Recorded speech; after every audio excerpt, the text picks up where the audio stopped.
Hello बच्चों, आज हम देखने जा रहे हैं हमारा नेक्स्ट थ्योरम, नेक्स्ट कंसेप्ट, जहाँ तक हम 3.2 एक्सरसाइज प्रैक्टिस सेट तक कंप्लीट कर चुके हैं। थ्योरम का नाम है आइसोसेलेस ट्रायंगल थ्योरम। अब आइसोसेलेस ट्रायंगल मतलब क्या होता है? ऐसा ट्रायंगल जिसके कोई भी दो साइड्स कॉन्ग्रुएंट हो। ऐसा ट्रायंगल जिसके दो साइड्स कॉन्ग्रुएंट हो, उस ट्रायंगल को हम आइसोसेलेस ट्रायंगल कहते हैं। अब यहाँ पर हमें प्रूव क्या करना है? देखिए, आइसोसेलेस ट्रायंगल मतलब हमें एक चीज़ तो पता है कि उसके दो साइड्स और दो एंगल्स कॉन्ग्रुएंट होते हैं, ठीक है। तो यहाँ पर प्रूव भी हमें वही करना है, if two sides of a triangle are congruent. First कीजिए कि यहाँ पर दो साइड से एक ट्रायंगल के, जैसे कि यहाँ पर ये है, ये ट्रायंगल है सपोज ए बी सी, जिसमें ए बी और ए सी ये दोनों साइड्स एक दूसरे को कॉन्ग्रुएंट है। Then the angles opposite to them are congruent, मतलब ये ए बी को अपोजिट रहने वाला ये सी एंगल और ए सी को अपोजिट आने वाला ये बी एंगल, ये हमें कॉन्ग्रुएंट प्रूव करने हैं। समझ में आया हमें क्या प्रूव करना है? हमें गिवन क्या है सबसे पहले? तो फिर given part is in triangle A B C segment A B is congruent to segment A C, ठीक है। A B is congruent to A C. Proof क्या करना है हमें? इसके अपोजिट साइड वाले एंगल कॉन्ग्रुएंट प्रूव करने हैं। तो टू प्रूव वाला पार्ट क्या बनेगा? To prove angle A B के अपोजिट वाला कौन सा है? सी, मतलब angle C is congruent to angle B. या तो आप इसको A C B congruent to angle A B C ऐसा भी लिख सकते हो, कोई दिक्कत नहीं है उसमें। चलिए अब हम इसको प्रूव करते हैं। प्रूव करने के लिए क्या करना पड़ेगा? देखिए, हमें एक चीज़ हमें हमेशा याद रखनी है। अब इसमें से क्या होता है, इसमें से जो गिवन है उसमें से हमें ये प्रूव करना नहीं आता, ठीक है। मतलब the given data is insufficient to prove that particular statement. तो हमें क्या करना है? हमें यहाँ पर कंस्ट्रक्शन करना है। कंस्ट्रक्शन क्या करना है? हमने यहाँ पर ये ड्रॉ किया। क्या ड्रॉ किया हमने? ये एंगल बाइसेक्टर ड्रॉ किया। किसका? एंगल ए का, ठीक है। तो कंस्ट्रक्शन हम करते हैं यहाँ पर। क्या कंस्ट्रक्शन किया हमने यहाँ पर? कंस्ट्रक्शन किया यहाँ पर ड्रॉ एंगल बाइसेक्टर ऑफ, किस एंगल का? Angle A. एंगल ए का एंगल बाइसेक्टर ड्रॉ किया हमने, ठीक है। अब यहाँ पर देखिए दो ट्रायंगल क्रिएट हो गए। जो था उसको मैंने एडी नाम दिया, दैट इज सेगमेंट कौन सा? सेगमेंट एडी, या रे एडी भी बोल सकते हो आप उसको, ठीक है। यहाँ पर ये इंस्टेड ऑफ सेगमेंट एडी हम इसको रे एडी भी बोल सकते हैं, ठीक है। तो ये जो है रे एडी, ये रे एडी हमारा क्या है? एंगल बाइसेक्टर ऑफ ए है। तो इस डायग्राम में जो पहले ए बी सी एक सिंगल ट्रायंगल था, उसमें हमें दो ट्रायंगल मिले। कौन कौन से दो ट्रायंगल मिले? फिर अब हम यहाँ पर प्रूफ के लिए जाते हैं।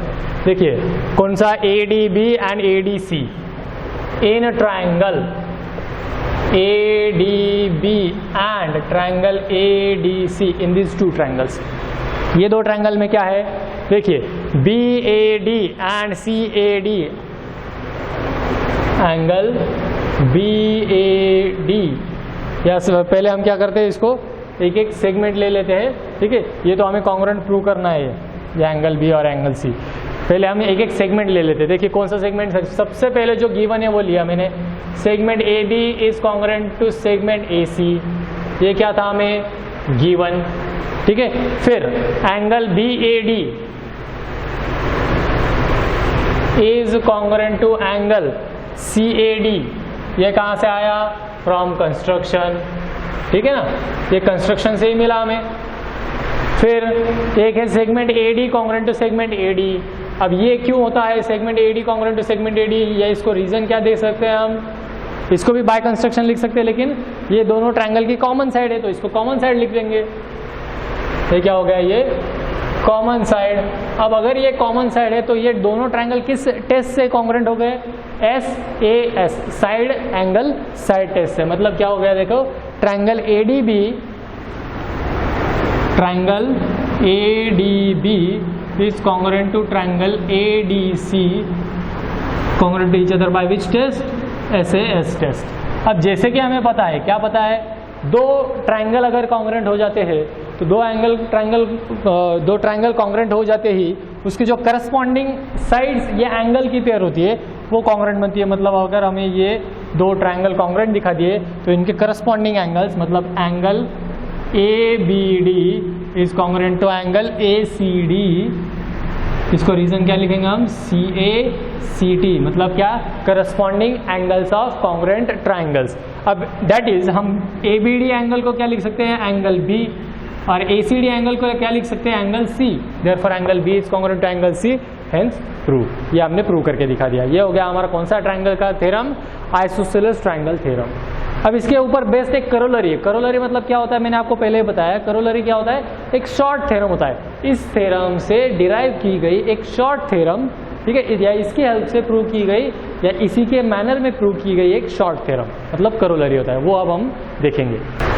देखिए ये करोलरी का स्टेटमेंट है, if all sides of a triangle are congruent then all angles are congruent. मतलब एक ट्राइंगल है, उस ट्राइंगल के सारे साइड्स कॉन्ग्रुएंट है, ठीक है। सपोज ABC हमारा ट्राइंगल है, इस ट्राइंगल के सारे साइड्स कॉन्ग्रुएंट है। फिर हमें क्या प्रूव करना है, then all angles are congruent. मतलब यहाँ पर गिवन पार्ट क्या है, गिवन पार्ट है इन triangle ABC segment AB is congruent to segment BC is congruent to segment AC। समझे। फिर टू प्रूव पार्ट क्या है हमारा, यहाँ पर टू प्रूव वाला पार्ट है यहाँ पर एंगल AB का अपोजिट, AB का अपोजिट है angle C is congruent to angle BC का अपोजिट है A is congruent to angle B। मतलब सारे साइड्स अगर कॉन्ग्रुएंट है तो सारे एंगल्स भी कॉन्ग्रुएंट हो जाने चाहिए, ऐसा हमें प्रूव करना है, ठीक है।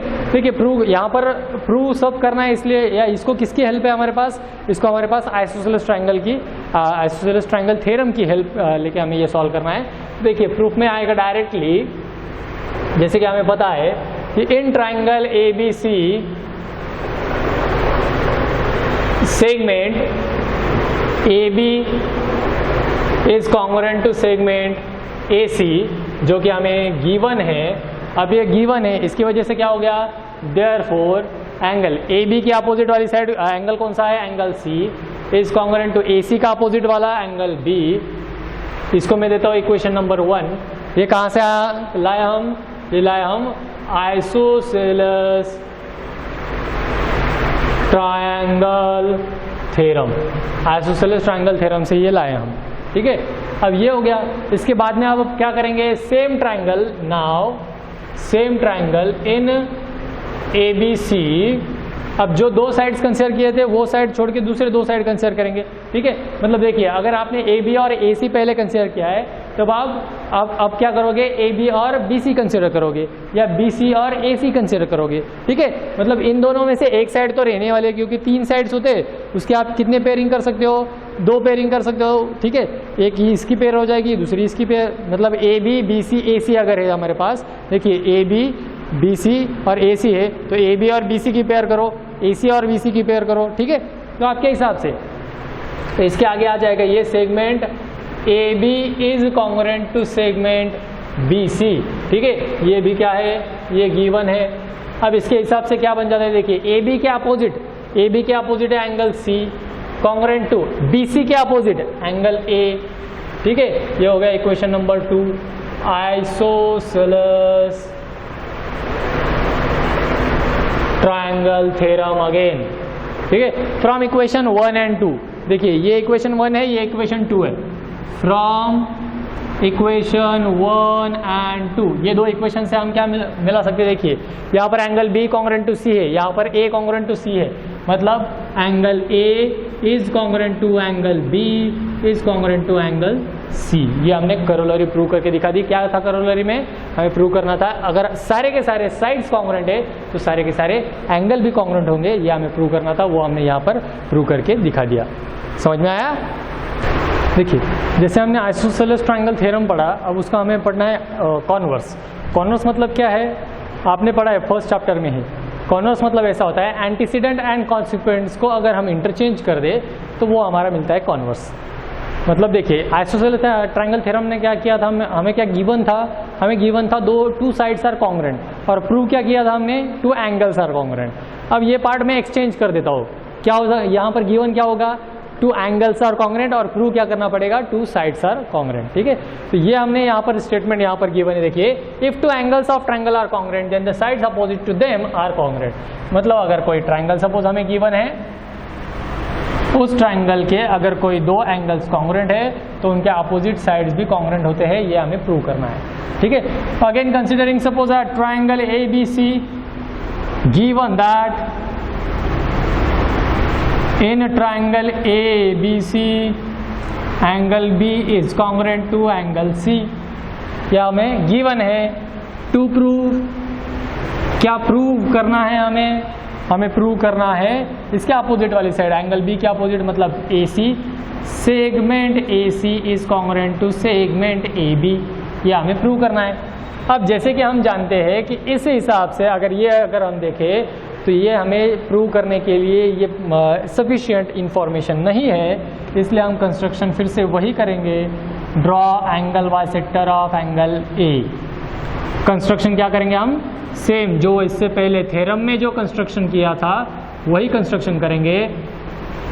Draw ray AD as an angle bisector of angle BAC का एंगल बाइसेक्टर उसको हमने कंस्ट्रक्ट कर दिया। ठीक है, अब BAC का एंगल बाइसेक्टर कंस्ट्रक्ट कर दिया तो ये किस टेस्ट से ये कॉन्ग्रुएंट हो सकता है, देखिए अब एक है ये एंगल जो हमें या अभी हमने कंस्ट्रक्शन से इसका एंगल बाइसेक्टर करना मतलब क्या है, ये कॉन्ग्रुएंट पेयर मिल गए, ये कॉन्ग्रुएंट हमें पता है और ये क्या है फिर कॉमन साइड। ठीक है, तो किस टेस्ट से ये कॉन्ग्रुएंट हो सकता है, SAA या तो AAS। ठीक है, क्योंकि ये तो कॉन्ग्रुएंट प्रूव करना है, ये कॉन्ग्रुएंट नहीं है, हमें गिवन नहीं है, ये हमें प्रूव करना है। ठीक है, तो S ये कॉमन साइड, ये एंगल और ये एंगल। ठीक है, ये कॉमन साइड, ये एंगल और ये एंगल मतलब साइड एंगल टेस्ट से ये कॉन्ग्रुएंट हो जाएंगे जो दो ट्राइंगल यहाँ पर आ रहे हैं। तो कौन से दो ट्राइंगल आए हमारे यहाँ पर, ये D पॉइंट है यहाँ पर। तो इन ट्राइंगल्स प्रूफ में अब हम देख रहे ADB and ADC in this two triangles angle या सेगमेंट ले लेते पहले, segment AD is congruent to segment AD common side, फिर angle BAD is congruent to angle CAD, इसको क्या है बाय कंस्ट्रक्शन, क्योंकि ये कंस्ट्रक्शन से मिला है हमें। ठीक है, फिर उसके बाद गिवन क्या है, angle ABD is congruent to angle ACD, ये गिवन है। अब कौन सा ट्राइंगल है हमारे पास, triangle ADB is congruent to triangle ADC by SAA test. अब अगर ये SAA टेस्ट से अगर कॉन्ग्रुएंट है तो हमें पता है दो ट्राइंगल जैसे ही कॉन्ग्रुएंट हो जाते हैं तो उसके बचे हुए जो एट्रीब्यूट्स है, जो बचे हुए पार्ट्स है, उसको हम क्या लिखते हैं, अगर साइड है तो corresponding sides of congruent triangle लिखते हैं, और बचे हुए पार्ट अगर एंगल है तो corresponding angle of congruent sides लिखते हैं। ठीक है, तो यहाँ पर हमें क्या प्रूव करना था, हमें यहाँ पर ये साइड प्रूव करने हैं कॉन्ग्रुएंट, देयरफॉर हम क्या करेंगे, बचे हुए साइड ही कॉन्ग्रुएंट लगेंगे सिर्फ। ठीक है, तो सेगमेंट AD तो यूज कर लिया था हमने, बचा क्या, segment AB is congruent to segment AC, फिर segment BD is congruent to segment CD। ठीक है, यहाँ पर क्या रीजन आएगा, CS CT। अब इसमें से हमें कौन सा चाहिए था, हमें segment AB is congruent to segment AC चाहिए था, तो आ गया, प्रूव हो गया। ठीक है, ये हमने क्या किया, कॉन्वर्स ऑफ आइसोसेलेस ट्रायंगल का प्रूव किया। इसी हिसाब से आपको अब क्या करना है, करोलरी, जो करोलरी हमने प्रूव की थी उससे क्या किया था हमने, all sides are congruent given था तो ऑल एंगल्स कॉन्ग्रुएंट प्रूव किया था। तो आपको क्या करना है, अभी ऑल एंगल्स गिवन है और ऑल साइड्स आपको प्रूव करना है सेम उसी मेथड से। ठीक है, ये एक्टिविटी रहेगी आपके लिए। ओके, तो चलिए आज के लेक्चर में इतने, आगे हम अगला हमारा बहुत ही इंपॉर्टेंट कंसेप्ट है 30, 60, 90 डिग्री ट्रायंगल थ्योरम और 45, 45, 90 डिग्री ट्रायंगल थ्योरम। ठीक है, तो इसमें हम अगले लेक्चर में अब पढ़ते हैं।